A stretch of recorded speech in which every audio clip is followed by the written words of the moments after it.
बिजली पैदा करने के लिए एक डच कंपनी आई है हमारे पास, और ये जो गैस की मैंने बात की इसके लिए एक अमेरिकन कंपनी, ये फॉरेन इन्वेस्टमेंट इस शहर के अंदर लेके आएगी। और टारगेट क्या होगा, ये सस्ती बिजली होगी कि कचरे से पैदा हो रही है, तो उसका फ़ायदा हम कराची वालों को होगा। ये लोकलाइज अरेंजमेंट होगी। गैस की शॉर्टेज है, गैस नहीं है, लोग तनकीद करते हैं गैस नहीं है, गैस नहीं है, गैस नहीं है। आपको तो इस बात की तारीफ़ करनी चाहिए कि आज की इंतज़ामिया उस मसले को हल करने का सोच रही है। ये नहीं करिए हमारे पास इख्तियारात नहीं है। और मैं आपको, आप चाहेंगे मैं कागजात शेयर करूंगा, डॉक्यूमेंट शेयर करूंगा कि किस एडवांस स्टेज तक हम पहुंच गए। ज़मीन हमने हैंड ओवर कर दी है उस अमेरिकन कंपनी को जो गैस के प्रोजेक्ट के ऊपर काम करेगी। तो इंशाअल्लाह जो गलती है, कमी कोताही है, उसको हम ठीक कर रहे हैं, और जो अच्छा काम है उसको आपके सामने प्रोजेक्ट कर रहे हैं। शहर के अंदर सिर्फ बुरी चीज़ें नहीं हो रही, शहर के इतना बड़ा शहर है, इतना अच्छा शहर है हमारा, जो अच्छी चीज़ें हैं उसके ऊपर भी फोकस किया हुआ है, और जो कमी कोताही है उनको एड्रेस करने की कोशिश करें। जी आते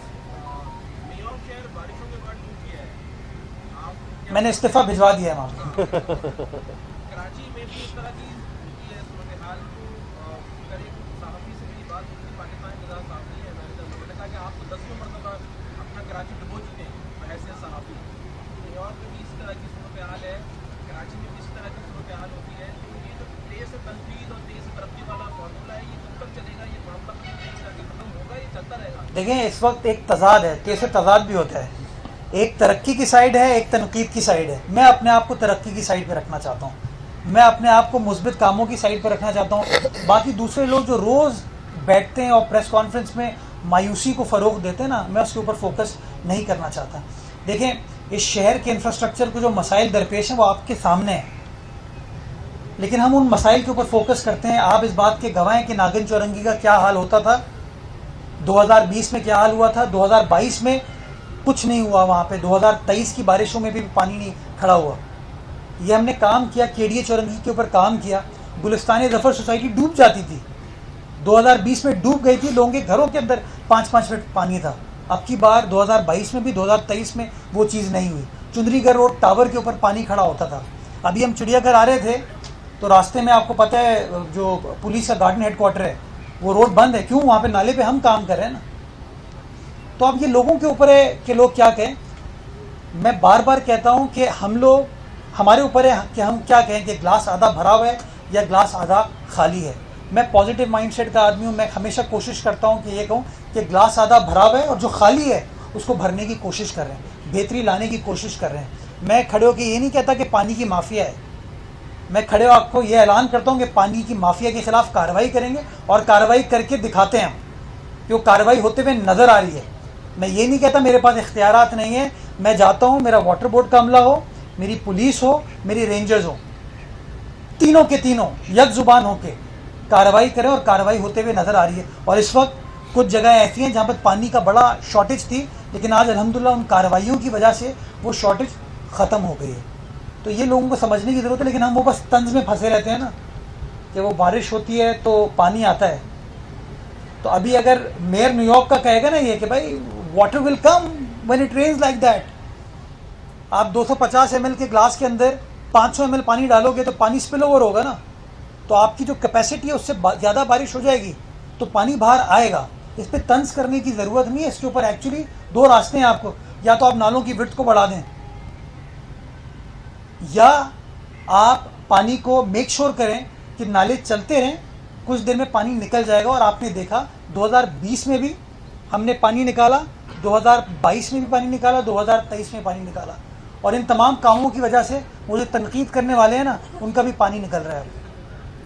साहब ये बताइएगा, शहर में जगह जगह वो पार्किंग माफिया अगर आते हैं, कुछ ऐसी जगह है कि केएमसी की उन्होंने जैकेट पहनी हुई होती है, लेकिन केएमसी से उनका कोई ताल्लुक नहीं होता, तो इसके खिलाफ सब बेरासन करेंगे कार्रवाइयाँ होगी। और कराची के तफरीही मकामात को भी पार्किंग फ्री करने से मुतालिक जो है कोई काम होता है। यार एक काम करें, पूरे शहर को फ्री कर देते हैं हम, फिर आपको कोई काम ही नहीं होता।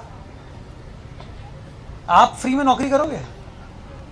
हाँ, ये इस माइंडसेट को, ये बड़े पॉपुलिस्ट लोगों ने, मैं खड़ा हो जाऊं कि सारी एंट्री होनी नहीं चाहिए, फिर तो चल नहीं सकती ना चीज़ें। टैक्स हमें जमात इस्लामी इकट्ठा नहीं करने दे रही, अदालत हमें रोक देती है। आपके सामने ना कोर्ट का ऑर्डर, 4.5 अरब रुपए की रिकवरी है, वो जमात इस्लामी ने रुकवा दी, क्योंकि वो नहीं चाहते कि कराची शहर अपने पैरों पर खड़ा हो। तो मैं समझता हूँ मेरे पॉपुलिज्म से बाहर निकल के चीज़ों को सस्टेन करने का सोचना चाहिए, और सस्टेनेबिलिटी तभी आएगी जब आप चीज़ों को शफाफियत के साथ चलाएं। चोरी चकारी हो आप तनकीद करें, लेकिन अगर आप इदारों को टैक्स कलेक्ट करने से रोक देंगे ये गलत है। अब आता हूँ मैं आपके रेलेवेंट क्वेश्चन के ऊपर। आपको पता है कि एक साहब के ज़माने में 12 दरी जो हमारा पार्क है उसके ऊपर 2 एकड़ ज़मीन एक प्राइवेट होटल को दे दी गई पार्किंग बनाने के लिए, और वो पार्किंग बनाने का मकसद ये था कि आसपास का जो पूरा एरिया है उसकी गाड़ियाँ उस पार्किंग में खड़ी होंगी ताकि सड़क पर कंजेशन ना हो। मैं आपको दावत दूंगा अपने कैमरे को लेके जाइए, क्या वो पार्किंग शहर के लिए खुली हुई है? नहीं खुली हुई। पता है कितने पैसे देते हैं हमको वो? महीने के 2.25 लाख रुपए। 2 एकड़। उस होटल के अंदर एक इवेंट अगर होता है ना, एक इवेंट, पता नहीं कितने बॉल रूम है उसके, एक इवेंट होता है ना, उसके शायद 10 लाख रुपए वो पैसे चार्ज करते होंगे। उसकी मार्की में जो इवेंट होता है ना, उसके 10 लाख रुपए चार्ज करते होंगे। वो सारी गाड़ियां हमारी पार्किंग में खड़ी होती हैं, और हमारे हाथ क्यों बंधे हुए कि वो माजी के जो बहुत ईमानदार लोग थे ना, वो मुआहिदा करके चले गए 2 एकड़ ज़मीन 2.25 लाख रुपए में। ये मसाइल दरपेश है हमें। बड़े बड़े अस्पताल इस शहर में केएमसी की ज़मीन पे बन गए। केएमसी को 1 पैसा ग्राउंड रेंट पे नहीं देते वो। कराची का एक बहुत बड़ा अस्पताल है, 67 एकड़ ज़मीन है उसके पास, और दूसरा बड़ा अस्पताल है, दोनों पड़ोसी हैं, 63 एकड़ ज़मीन है उसके पास, 1 पैसा नहीं देते। क्लब्स बन गए केएमसी की ज़मीन पे, जिमखाना बन गए, पैसे नहीं देते। कार्रवाई करने जाते हैं तो अदालत में चले जाते हैं, लोग स्टे देते हैं कि मेयर जैसे कोई बेईमानी कर रहा हो। तो थोड़ा सा मैं समझता हूँ हमें लोगों को एड्रेस करने की ज़रूरत है। और पार्किंग माफिया के हवाले से मैं एक और आपको जवाब दूँ। आपके बर्न्स गार्डन के सामने, आर्ट्स काउंसिल के सामने, शाहीन कॉम्प्लेक्स के सामने पार्किंग खड़ी होती थी, रोडें बन जाती हैं, 2-2 लेन गाड़ियाँ खड़ी होती हैं वहाँ पे। आज इसी बल्दिया उस्मा कराची ने कोई नए इख्तियारात तो नहीं है ना, पार्किंग ख़त्म कराई है वहाँ पे। हमने कहा पार्किंग की जो डेजिग्नेटेड स्पेस है ना, शाहीन कॉम्प्लेक्स पे है, फैज़ी रहमीन पे है, और हमारी 12 दरी पे है, वहाँ गाड़ी पार्क करो।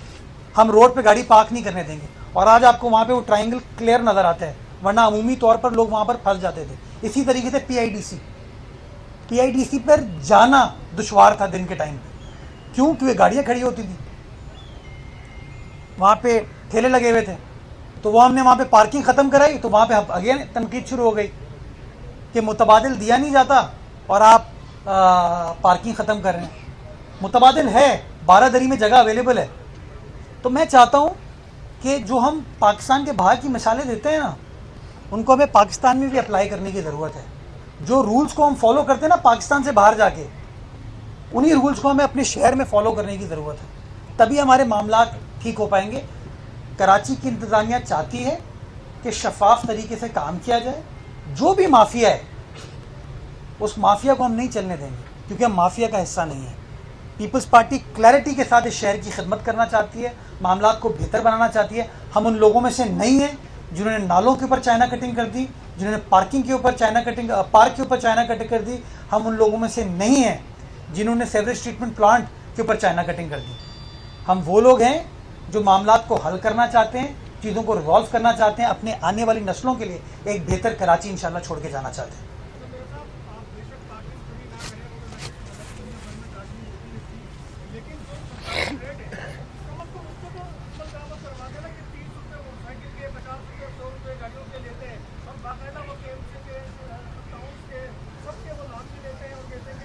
मैं समझिए आपकी बात दुरुस्त है, देखिए गलती हमारी है।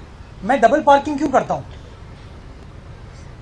आप चुंदरीगढ़ रोड पे मैं टैक्स लेने जाऊंगा ना भी किसी से कि वो मेरा म्यूनसिपल टैक्स 50 रुपये, तो कोई नहीं देगा। लेकिन वो जो लड़का पार्किंग माफिया का है उसको 200 रुपये देते हैं कि मेरी गाड़ी पार्क कर देना। सरकार को पैसे नहीं देने हमको। आप डबल पार्किंग करोगे, गलत पार्किंग करोगे, वो आपसे ज़्यादा पैसे लेंगे। आप पर्ची तलब करें उससे। यही तो प्रॉब्लम है।